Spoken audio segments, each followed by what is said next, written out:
use your time.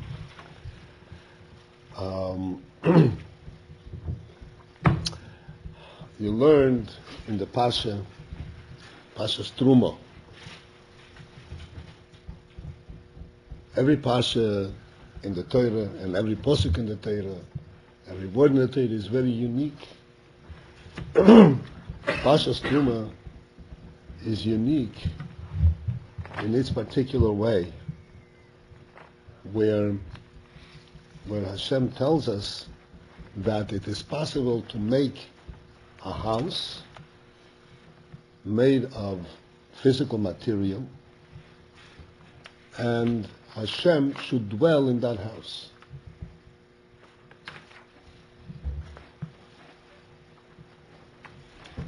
Which is really counterintuitive. Everybody knows what counterintuitive means? No. Counterintuitive. You know what intuitive is?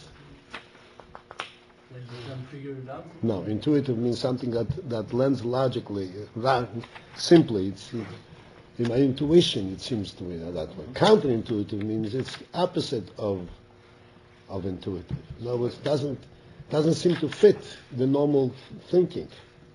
You would think that God should dwell, you have to have some kind of a spiritual receptacle for it. And when we say that the receptacle for God's place in the world is really a simple structure.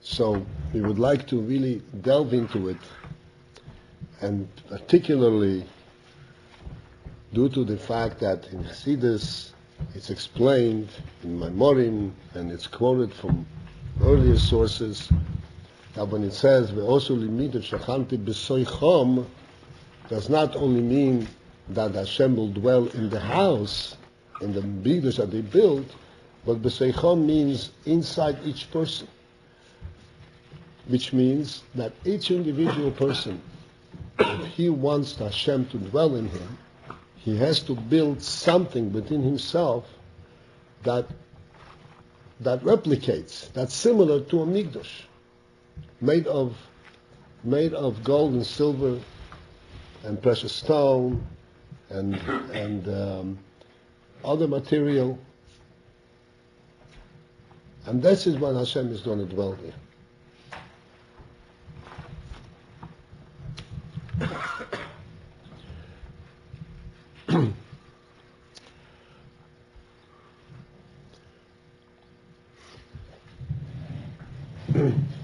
This, in thinking about this and focusing in, what does this mean? One immediately is thrown back to the Seder, to the Pasha of last week. Last week the Torah tells us that right before Matan Torah, the last thing that Eden did, which enabled them to receive the Torah, was that they said, Naaseh v'nishma.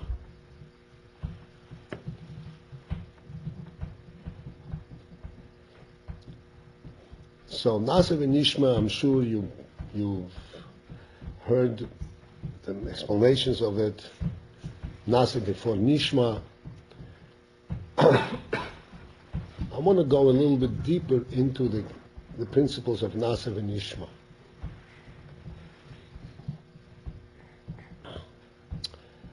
First, Nishma.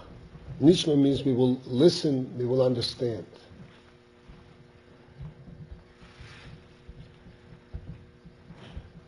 Now, understanding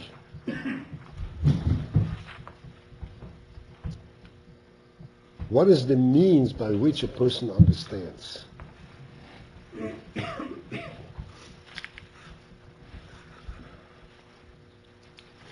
Essentially,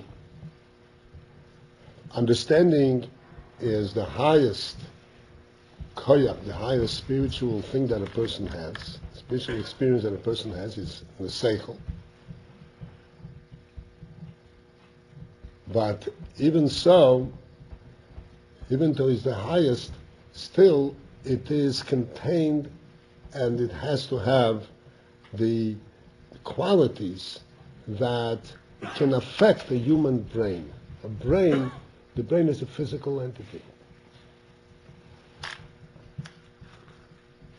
Now, reflecting on understanding, try to follow me in this. Understanding at a higher level, but nevertheless it is similar there is a certain similarity between that and the physical experience. Just like in a physical experience, there is the physical object that if I touch it with my hand, I feel in my hand the physical object. And whatever that feeling is, it is something which affects my hand, and my hand is sensitive to this touch, and because of that I know the object is there, and I know what kind of object, what its texture is. Excuse me, Roy? What, the last that you say? Texture, how it feels. Ah, okay. When we understand, it also makes sense to our mind. There are different levels of understanding. Like as you know that there is Das, above that there is Bina, and above that there is Chokhmah. There are very different levels of understanding. Chokhmah is the purest, the more spiritual level of understanding that a person can have. This is why the Alter Rebbe brings down that in Chokhmah there is actually the Gilui of Ein Sof Elokus in Chokhmah.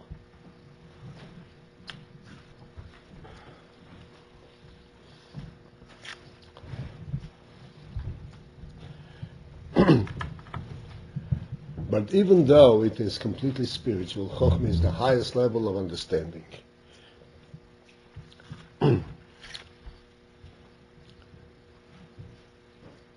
Let me first go back a little bit and discuss the difference between Nishma and Seichel, between understanding and Midas and emotions, which I discuss many times because it's very, very important for us to relate to it and to understand it.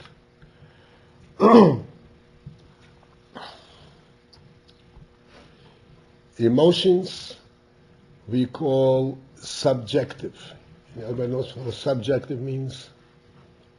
Subjective means something that is specific to the person.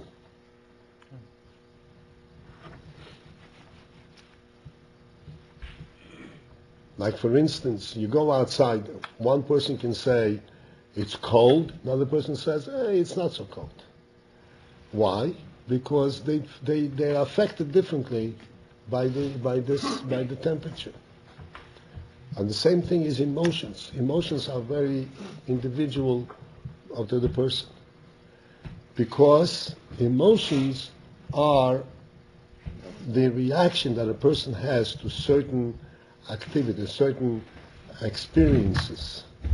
And not every person has the same reaction. One person is more sensitive and one person is less sensitive.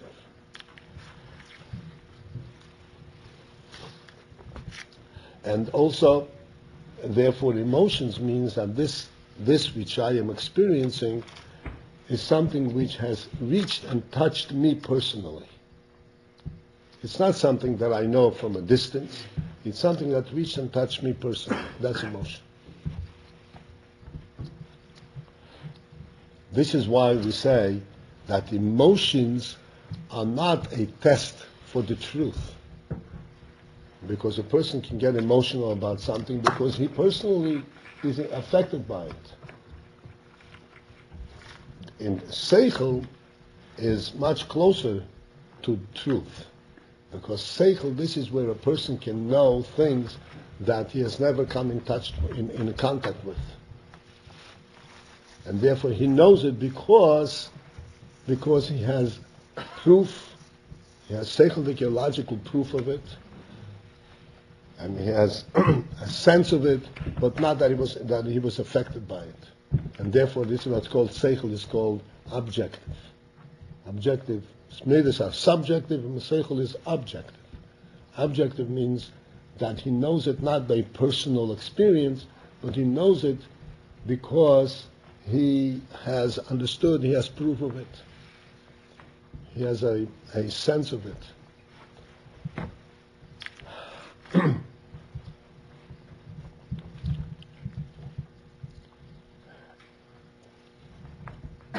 Even though seichel is objective, as we said,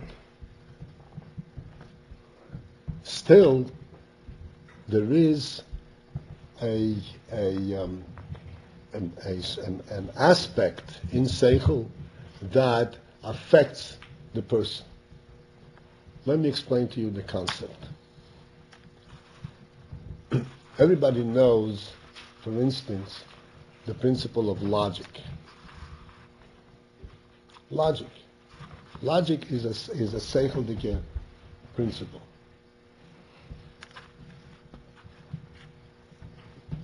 Logic means that if I can establish a certain principle, and then I show how another principle derives from this, so I can know that the other thing is also, based on the previous knowledge, I know how the other thing is.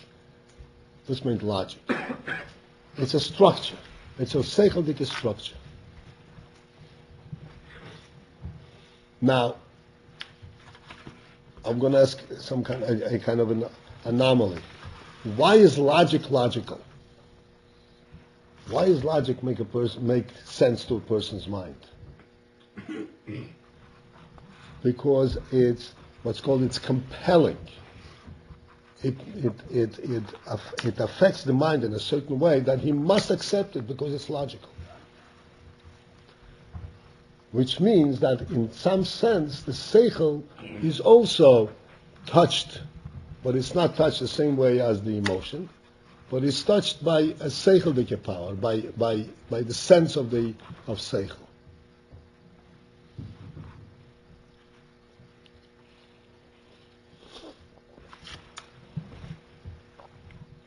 This is very generally the concept of nishma.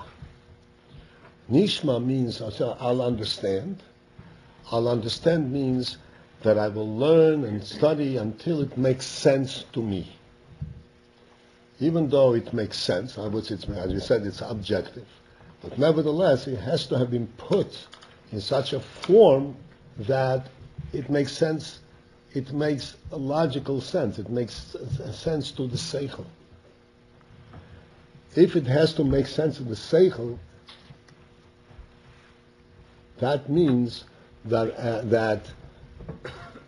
it has to have been put in such a form that the seichel can relate to it. In this respect, the seichel is also similar to the emotion, even though it's on a higher level, but there is a similarity. Just like the emotion has to be touched, the seichel also has to be touched. It has to be touched by the power of seichel, the power of logic.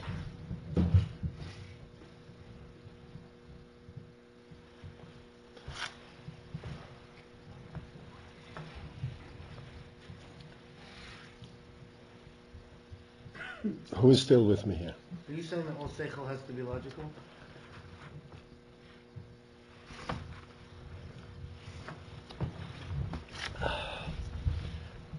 The seichel has to make sense. And this really is a very involved and deep union. I didn't want to involve everybody because not everybody is with me. You haven't been exposed the same way as some others.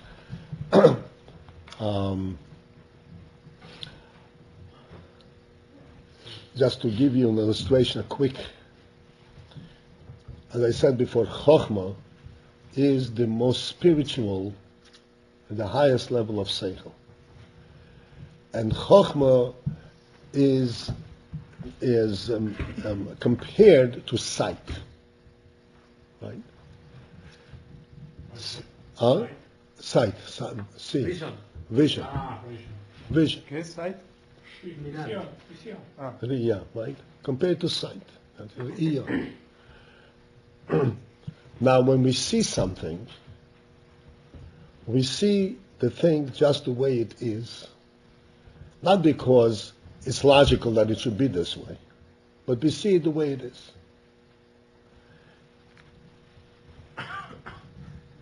This seems to be a truth, but it's not an absolute truth. Like I said, this is but I just want to point out this.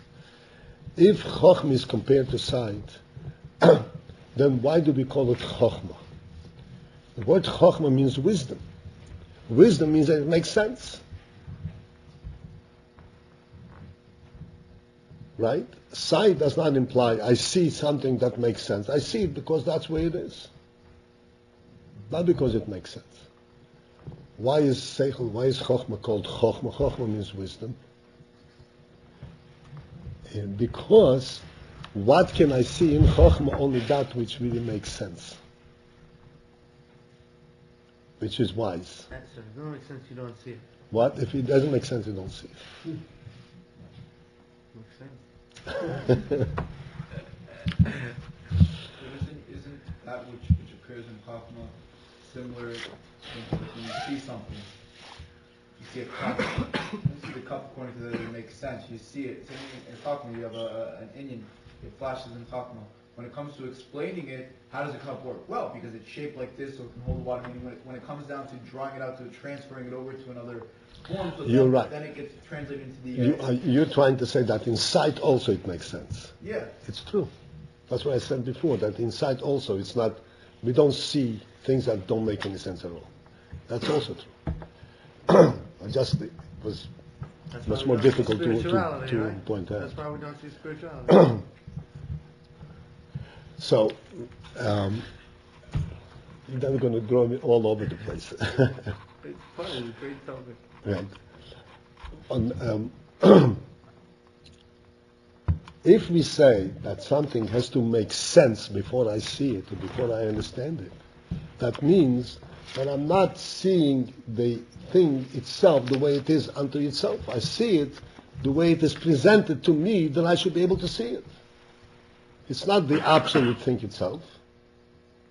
It has to be presented. There are different levels of presentation. Like we said, Chokhmah, Bina, and Das. Presentation on Bina is a much lower level than in Chokhmah. But in Chokhmah also there is a presentation. And if it is not presented in a way that Chokhmah can relate to it, then that it doesn't go to Chokhmah. So it's not the essence, it's not the real truth itself.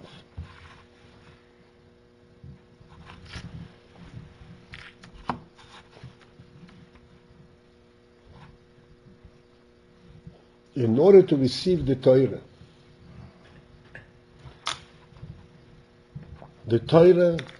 is not just, the principle of Torah is not just the laws and the rules that come with the Torah. The laws and the rules That come through the Torah. The Torah is our connection to Hashem Himself, not just the rules. Rules, just like a king gives out rules, so the king can be hidden in his palace, or you don't even know where the rules are coming from. You just have a set of rules, and you have to follow this set of rules. When you follow these rules, you don't care where the rules came from. You just know that this is what you have to do.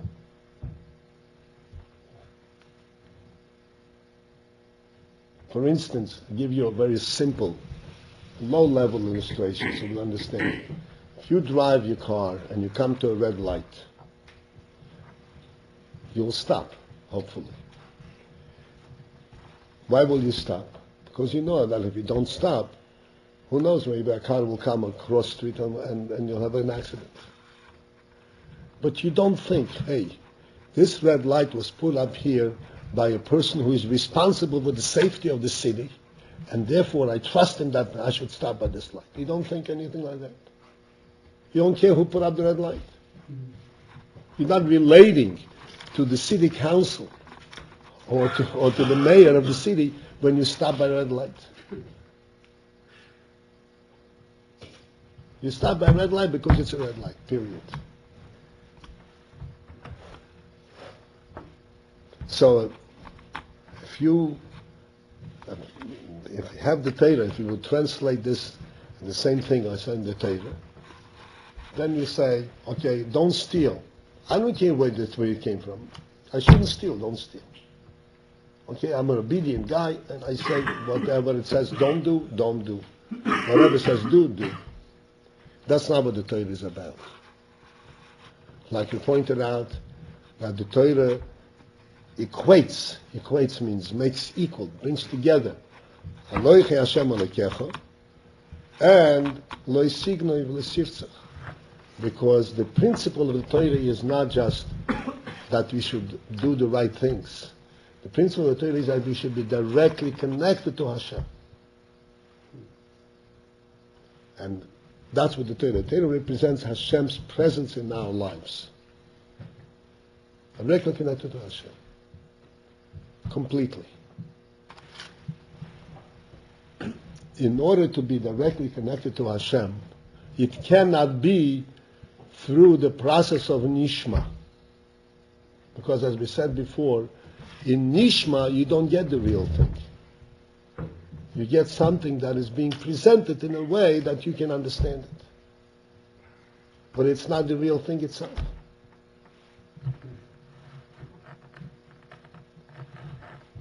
How do we have a connection to Hashem directly, completely? This is because of this principle of nasa v'nishma, nasa before nishma. What you said that it can't appear at the top, it can't be in public unless it's true. And the fact that it occurs in public is There's no question about it. It is true, but it is not presented in pure truth. It's presented in a way that your brain is able to relate to it. even in Chachma? Even in Chochmah. It has to be presented. It has to be presented, but the truth itself is presented. So we can never really. That's why it's called Chochmah. Chochmah means that you're able to receive it. If you're able to receive it, then it's not the truth as it is unto itself. As I pointed out many times in our class, that Chochmah, just like sight, we see everything, and it's as true as anything. It's undeniably true, not only true, it's the reality itself. It's reality. It cannot not be. But then you close your eyes, and it doesn't exist. It vanishes. Which means that you did not really connect to the essence, because the object itself didn't vanish. It's your soul seeing it that vanished. That means that you didn't get the real thing. If you had the real thing, you couldn't erase it from your sight, because it's still there. We don't see true in anything. Everything we see, so it's not this. It's not. Everything we see is the way it's presented to us, the way we see it. It's not real. No, it's real at that level. This is, I explained many times, I just don't want to lose everybody here. I explained many times that this is why when we say Shema Yisrael, we close our eyes. Because when we close our eyes, we see also, but we see something different, something that we cannot close our eyes to. We cannot not see. This is a different level of truth completely. Even in Chochmah, I understand it, so it's not. It's not, it is true, but it's not the essence. If you want to connect to the essence, you have to go higher than Chokhmah. That's a nice thing. Hmm? That you're saying that's a What nice is thing. it? What is higher than 4? How is it related? Okay, that we'll come to it. What? Do we have any kalins to take in the absolute truth at all in the state we're in? Well, this is what happened over here. When Eden came back down to receive the Torah, they said, Naaseh v'nishma. Naaseh v'nishma represents an extremely profound meaning. Not simply say, oh, Kabbalah soil that accepted. It's a very, very profound meaning. Deep, very deep. The Medrash says on Naaseh v'nishma that when Eden said Naaseh v'nishma, Hashem said, Mi gilu lebonai rozeh, who revealed to my children this secret.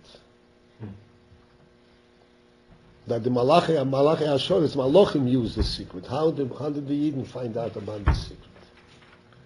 In other words, this is a secret which is beyond the Chokhmah. Because Nishma already goes into the category of Chokhmah. And this is Naaseh, before the Chokhmah. What is this Naaseh represent? This Naaseh represents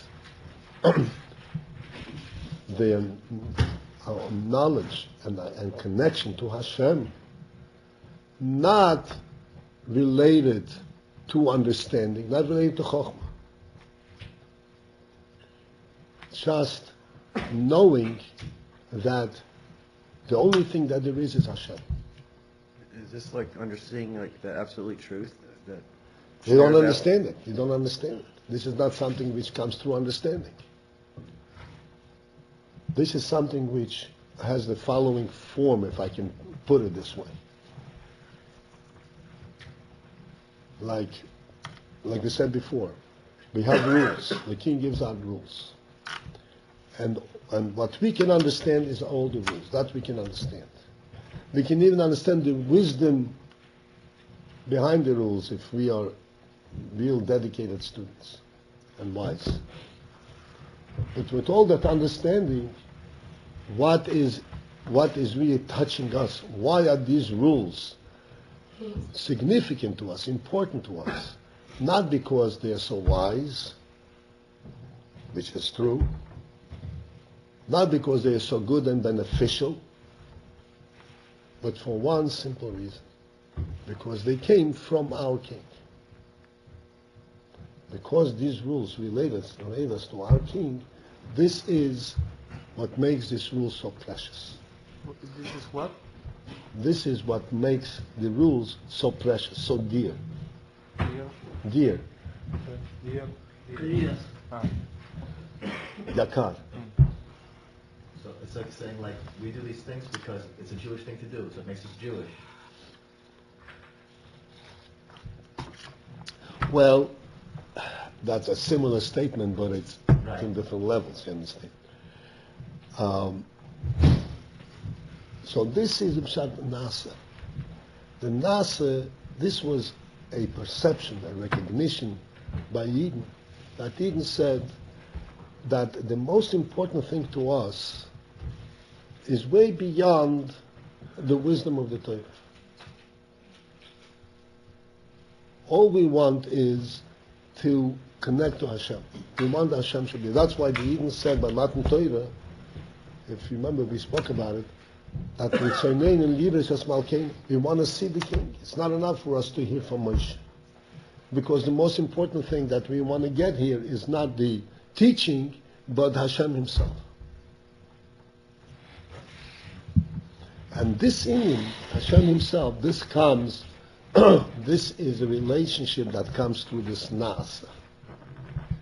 Naaseh means if I can do without understanding, without approaching it through the Chokhmah, without trying to, that it should make sense. It's not important. It's not the point that it makes sense or it doesn't make sense. It makes sense. Where does it come from? On what basis am I doing this? I'm doing this on a simple basis, that I recognize that there is a king, and I have a king. I have Hashem. I don't see him, I don't know him, I don't understand him, but I know that he's there. And that's what I'm connecting to. And that's what Nasa is. The Nishma comes afterwards. The Nishma is a derivative. It's a development from the Nasa. And therefore, if the Nishma comes after the Nasa, it's a different kind of a Nishma. Why is the Nishma? It doesn't make sense. One second. No, listen. The Nishma, anybody who doesn't understand what I say, please stop me. The Nishma that comes after the Nasa is a different kind of Nishma.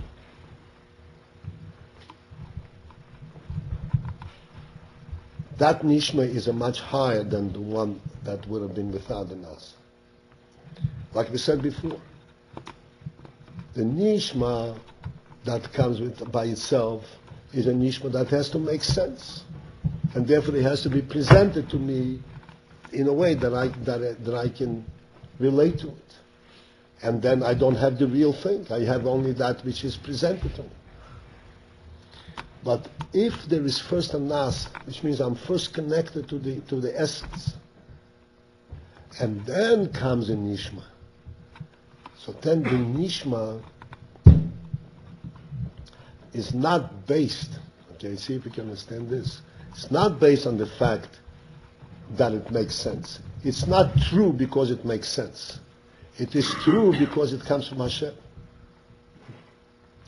And therefore when I understand it and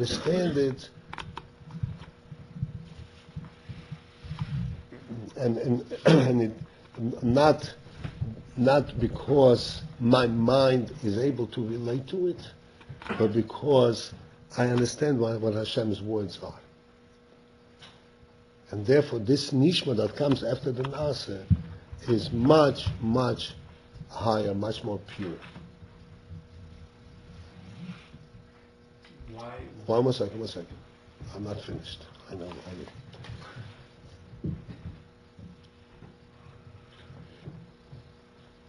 We said before that Chochmah, that which we understand with our Seichel, like Chochmah, which is similar to sight. And sight is a very, very true thing. I mean, it brings the whole reality of the world to us. Nevertheless, it brings it from outside, because we can close our eyes and not see this reality.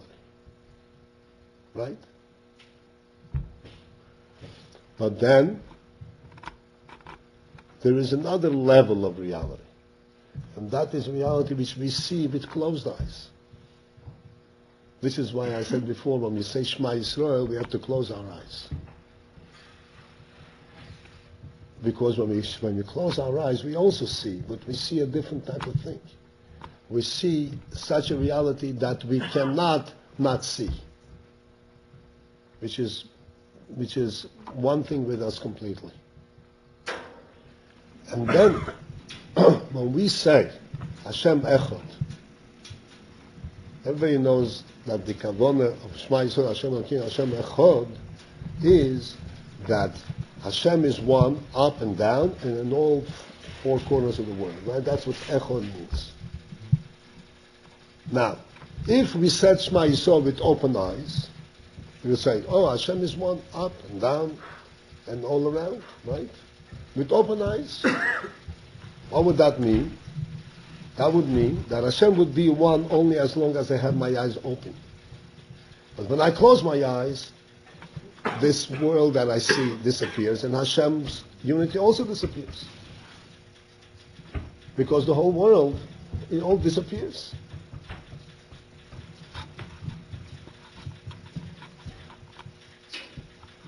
But if I say it with closed eyes, which means I refer to Hashem's unity not only from that which I am experiencing, which I can see externally, but that which I see internally. Therefore, That unity, just as this sight cannot disappear, so therefore that unity also cannot disappear. So therefore the singing for Hashem Echad by me can never be erased. It cannot disappear. I'm not always fully aware of it because I have distractions. I have things which I see and I forget about Hashem Echad. But whenever I close my eyes, I see the real truth. And that cannot be taken away from me. That cannot be taken away from me. This is the nishma that comes after the nas. This is a level of understanding that is much deeper than the other. Because this is a level of understanding that is not dependent on whether I have open eyes or closed eyes. It's a real understanding coming straight from the nas, from the truth that I recognize when I said nas.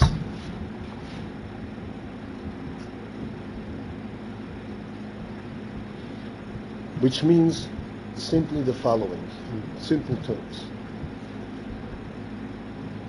You should not steal. Right? You should not steal. Right? My seichel tells me it makes sense, you should not steal. That's only when I keep my eyes open, I see that stealing is a bad thing. That's not the real understanding. The real understanding you should not steal is, you should not steal because Hashem said so. Because that's, in other words, it substantiates the truth of Hashem's world, of Hashem. That cannot be erased. That I cannot lose. Because this is not something which is dependent on making sense to my seichel. It's not dependent on me keeping my eyes open and seeing the ramifications and the consequence of stealing. This is just the absolute truth. Hashem said so. And therefore that nishma is a much deeper and higher than that which would come before the nas. And this is the great secret that Eden have found. And Hashem said, whoever revealed it to them, that they should say Nasa before Nishma.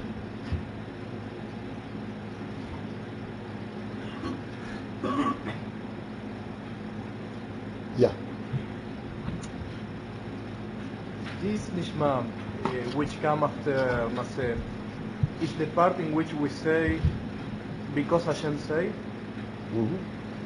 this apply for everything. For example... That's right. And it makes sense to us. It's a nishma, we understand it. It makes sense to us, but not because it makes sense to us only because it touched us, but because we recognize that this comes from Hashem. It is as true as Hashem himself. Completely different level of understanding.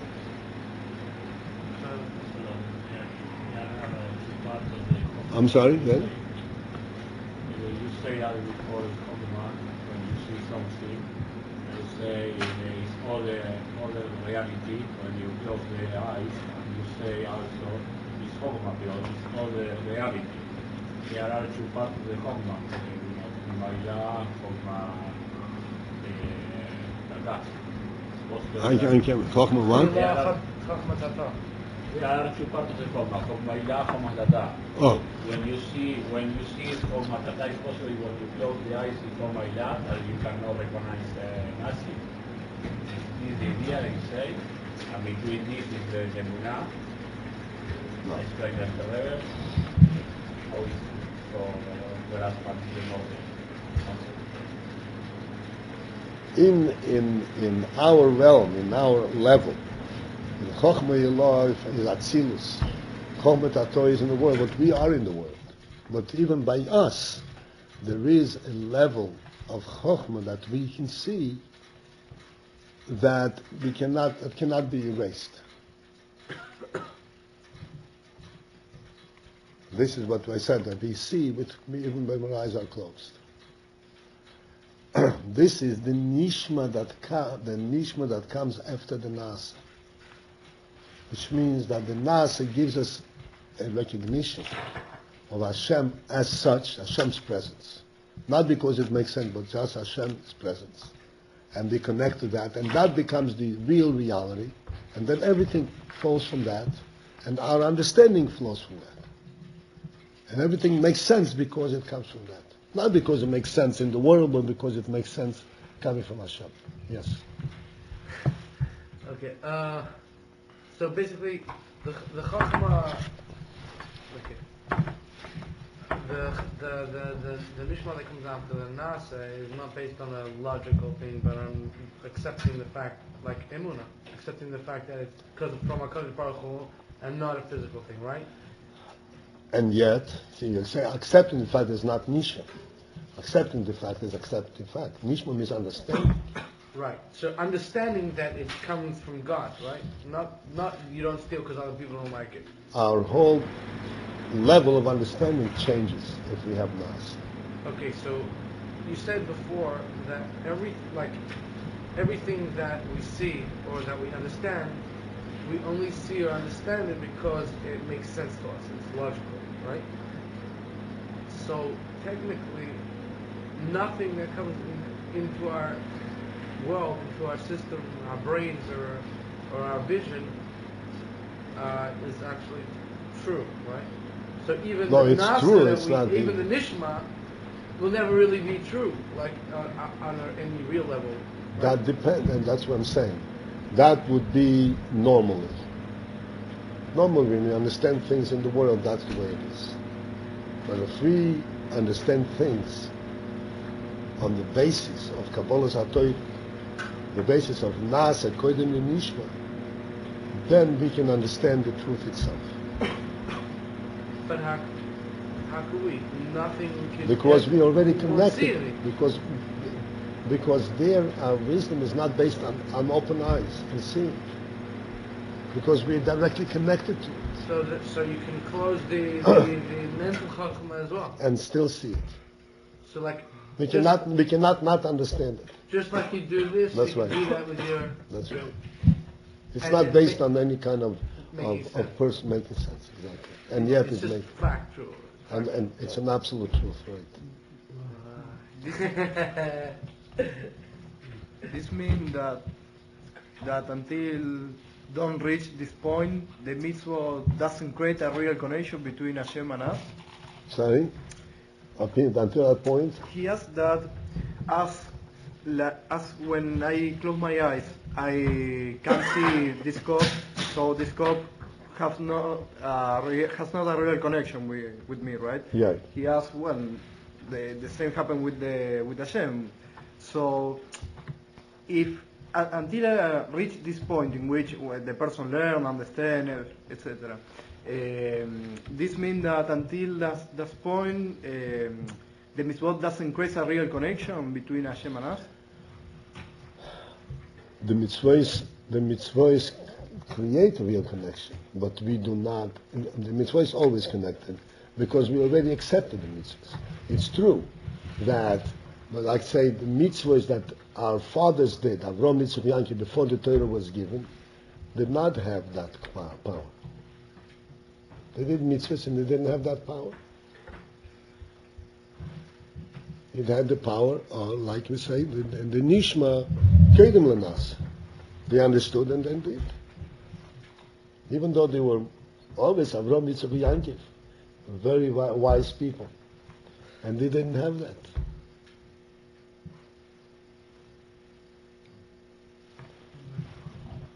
I have a question.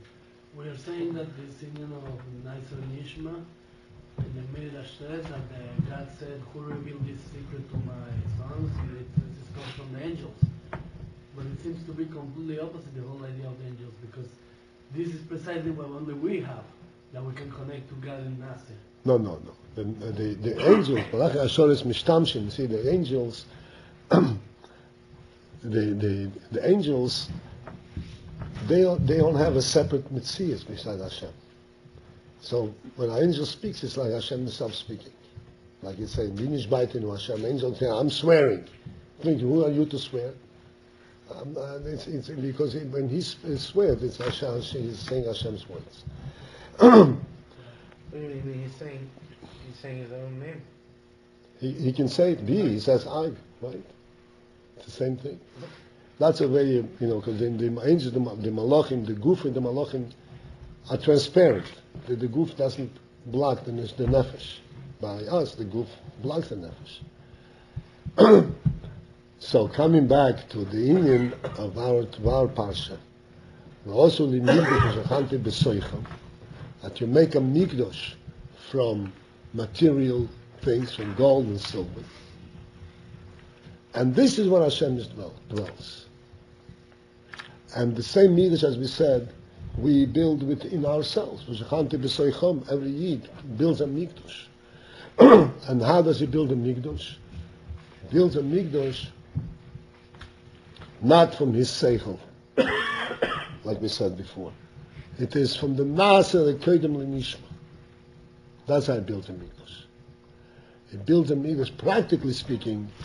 The Rebbe explains in the Maimer, the Yotzet Maimer, everybody I'm sure has been exposed to some extent, in the Maimer from Moshe Lagani, that how do we build a mikdash?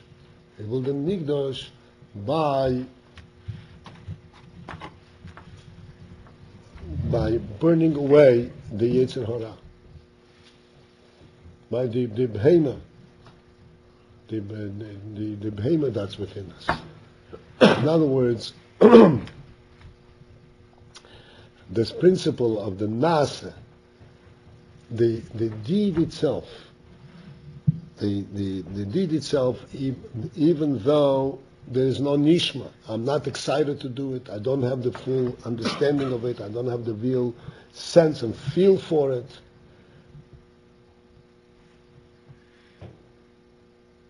but I do it anyway. Why does a person do? Why does a person fight with the Yetzer Hara? I don't want to do it. Why does he fight? Why? Why indeed? That's a good question. Why am I fighting? The answer is innocent. Right? Because he recognizes Hashem's presence. Whether he understands it, whether it makes sense to him, so to speak, in his little world or not, this beyond world. This is something which is a knowledge at the level of Nasa. It's just the truth itself. And this is not a truth which is being presented to him because it makes sense to him, it was put in certain form, and proofs and seichel and so forth, nothing at all. There is the famous story with the Tzemach Tzedek. Some Chosid came into the Tzemach Tzedek, I may have told you the story. A Chosid came into the Tzemach Tzedek, and he said to him, Rebbe, help me. I have sfeikis in the munah. Okay. Huh? Sfeikis, I'm doubting. I have doubts in the munah. Doubts in the munah, and he's very disturbed. I have doubts in the munah. I'm not sure that I believe in God. Right? Tzemach Tzedek says to him, tell me, is there a king in Petersburg, in those days in Petersburg, but is there a king? He says, yes, for sure, there's a king. Did you ever see the king? So he says, no. So how do you know for sure that there is a king? So he says, well, everybody tells me. There are people who saw him, told me that they saw him and that there is a king. So Tzaddik said, oh yeah? Can you believe me? I saw him. So you can believe me? What does it mean? What does it mean I saw him? There is the nasa in a Yidin. We all see Hashem, but we don't know it. There is the nasa in the Yidin. The whole nation said nasa kodem v'nishma. Nasa v'nishma. How do they say nasa? If they don't understand it, they know nishma. Because they clearly recognized that the only reality there is Hashem. They knew the reality of Hashem not because they see a table and they say, oh, who made the table? Hashem made the table. So then Hashem is secondary. First I know the table, and then I know Hashem created the table. They knew that the only reality there is Hashem. As a matter of fact, the reality of the table is not really real, because the table can be here and not here. I can see it and close my eyes and not see it. But the reality of Hashem is something which I cannot ignore. I know that reality completely. That's why they were able to say Nasa before Nishma. And this is what this Pasha, Pasha's Terumah says, that you can build a Migdosh and Hashem dwells there. And how do you build a Migdosh? Build a Migdosh by getting up in the morning on time, and saying Moide Ani, and washing Negelwasser, and going to mikveh, and davening, and doing the simple things in our physical world. The simplest thing. You know that the din, the halacha is, the din is, when I eat ten shemen esrei, it doesn't have to be a big tzaddik, a very simple Yid. Even a Yid who doesn't even know the words of what he's saying. Even a Yid who like, you were there yesterday when this Batchen was telling the story of Shemoneh Esrei when he was traveling by the Bar Mitzvah, right? Sochar Tov. Huh? And then Sochar Tov, they spoken in the middle of Shemoneh Esrei. The same, that and he's traveling and he's booking a flight he's booking a flight and he's showing a pack of cigarettes. He should be in smoking compartment. You missed that, I guess. Anyway, he's studying Shemoneh Esrei and he's got all kinds of things fly through his mind. Unintentionally, he gets distracted and the mind flies away and the words fly away. This person is studying Shemoneh Esrei. You're not allowed to sit next to him. Did you know that? Not allowed to sit next to somebody studying Shemoneh Esrei. Because he's standing in front of Hashem.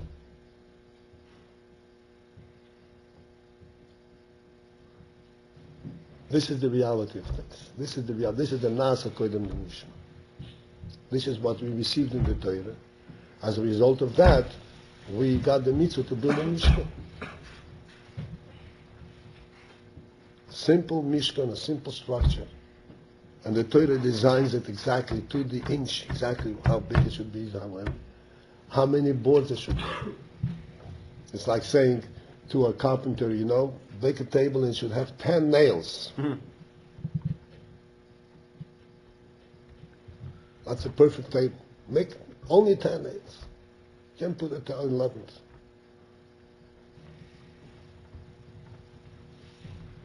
And this is the meaning of Kabbalah's Torah. So we have to have, with Nebash's help, the Nishma, we have to understand, we have to learn, but we have to understand that this Nishma is a different kind of Nishma. It's not something that the world can ask questions of. Because I already know the truth before I even try to understand it. I already had the Nasa. I know the truth 100%. And now this truth is revealing to me that I should be able to really understand it. It's a different kind of understanding. Different kind of understanding.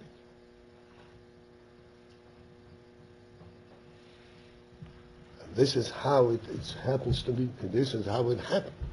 We received the Torah. And because in every word of the Torah, in every deed that we do, in every mitzvah that we do, as a result of the Torah, is not just something that makes sense in the world.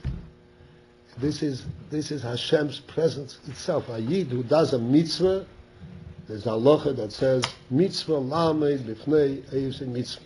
A Yid does a mitzvah, you're supposed to stand up. You see somebody putting on film, you're supposed to stand up. I mean, this is a mitzvah. In other words, it's not a mitzvah lamed b'fnei eivsei mitzvah. He's doing a mitzvah. Doing a mitzvah, it's not his doing. It's Nasa Koydem L'Nishma, it's Hashem's presence. It's the real thing.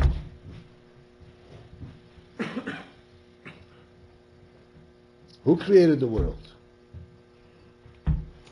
Hashem. Hashem created the world. If not for the fact that Hashem creates the world, you learn in Tanya, the world doesn't exist. There's nothing there to destroy. There's nothing. It's Hashem's presence that we see in the world. This is the Nasa Kodem Nishma.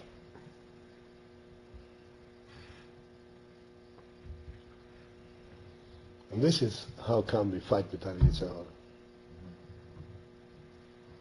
Because our Yetzer Hara is a fool. He's trying, like the Alter Rebbe says, he's trying to block the clear view that we see.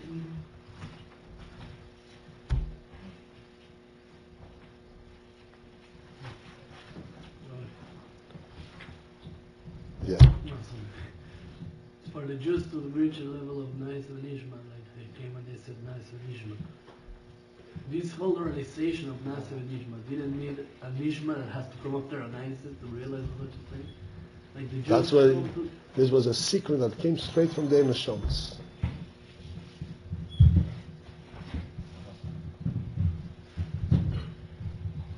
When you say that you can close your eyes, you can connect to something with your eyes closed, to really connect to it. And when you open your eyes and you look at it, you're not looking at it.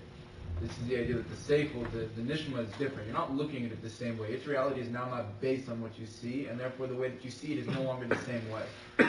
But what's the nase in that? That you connect to something with closed eyes, what's the nase? How do you get that vision? It's not something that you reached. The vision with closed eyes. Yeah. The connection that you do. Well, what is that? It's something that you accept. This is the big difficulty. Yeah, I see it and it's real. It's a separate. I have taxed you guys, but whatever was able to be grasped, through Nasa v'Nishma, or to Nishma v'Nasa, whatever it is, maybe it should help that you should have this strength to fight with our Yetzer Hara. We all have to have strength to fight with our Yetzer Hara. We shall win there. And not to become miserable as a result of that fight, but to be happy to fight it. To come on straight. Not be destroyed by it. Oh, I'm fighting, I'm unhappy. No, God forbid. We have what's called the Mechamas Tnufa. We're aggressively fighting it, not defensively. Mechamas Tnufa? Tnufa. Tnufa means aggressive. Aggressive? Yeah. Go onto it. Don't wait till he comes onto you. That Tnufa is how do you call the offering that you have to pick up? This is relating to it. And you pick up. You pick up and go. You pick up and go. And when you pick up and go, like I said, the Nasa makes a different nishma, lifts you up. When you pick up and go, you will find that you have such power and such clarity, and such inspiration, such life that you've never experienced before. You don't know that it exists. You think something has to prick you, something has to tickle you to get out of bed. What do you mean? I said, Moida'ani, Hashem is here, get up and go. Go straight at it. Nothing has to push me out. I'm using that example from the bed, but whatever I understand what it is. Something real in life. I'm not just of a secondary nature, a reaction.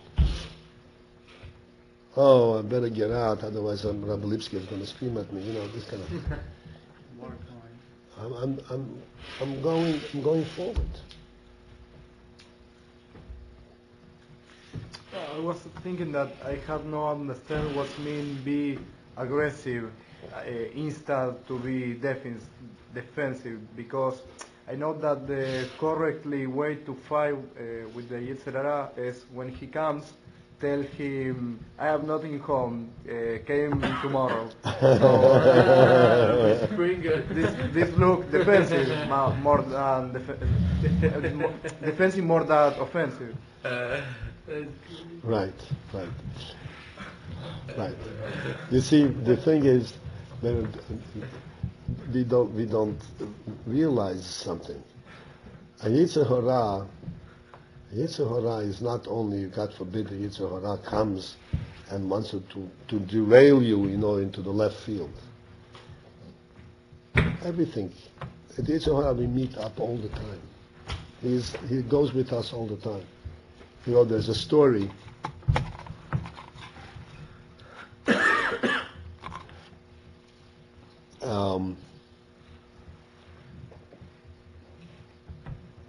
I don't remember, this was a Rebbe. I think it was the Baditcher Rebbe, if I'm not mistaken. He used to daven. He used to daven by the Yomid, Kol Nidre. So he came up to the Yomid one time, and he stands. He didn't start. He stands and stands. Everybody's waiting. And he stands and waits and stands and the towel's over the head and stands and stands and stands. All the time. Then suddenly, he takes off the towels, puts the towels on the Yomid and says, if you davened and you learned, so you'd say Kol Nidre. And he walks away. He says, so they asked him, what happened over here? So he said, I went over to daven. All of a sudden, the Sultan is there. The Sultan is there. So I said to him, what are you doing over here? No, Satan. Okay. What are you doing over here? So he says, what are you doing over here? I came to say Kol Nidre. I came to say Nidre. How do you come to say Kol Nidre? How do you come to say Kol Nidre? He says, well, a whole year I davened. You davened the whole year? I davened with you. I was by next to you. What happened? He says, oh, really? I learned with you. Whenever you were learning, I learned side by side next to you. I did a lot of favors to Eden. I was there when you did the favors to Eden. I joined you. And whatever other things, I did all these things together while you were there. So I said to him, if you davened and you learned, so you tell me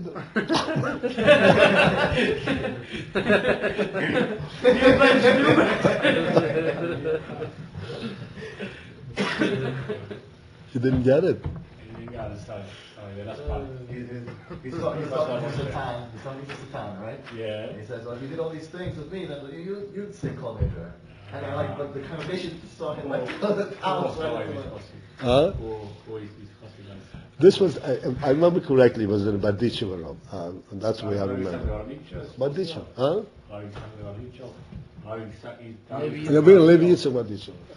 I'm not 100%, but that's where I remember it. So my point is this is the Baditcher Rovers or Tzadik Gomer and Tavazah.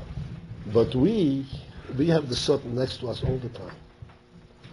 And every time we are involved in anything, he is a partner with us. And we have to keep him out. You understand? And we tell him, you don't belong here. I don't need your assistance. I don't need your help. Because, Nasa, I have the neighbors. So what do I need you for? I say, and he trails us all the time. This is why we need this Nasser and Nishma. Because when we had Nishma, he would be a very heavy partner with us. He would say to us, listen, you understand? Who do you think help you understand? If not me. Then he'd be a partner with us everything. At least we can get rid of him. Say, no, this is my territory. You just realized Rabbi Springer treats his Nefesh HaBahamas like an annoying dog that follows him around all day. You stay here. Anyway, as I said, tired you out. I hope that some of it, I'm sure most of you understood something, some more, some less. The main thing is you should have the strength to follow through and go on your path. Don't be afraid. If the Yetzer Hara asks you a kasha, like he said, you don't have to go into debates with him and explain to him. You know the truth before anything, because by you nasik before nishma. You don't have to make sense. I know the truth without making sense of it. I'll make sense later. In the meantime, I'll do.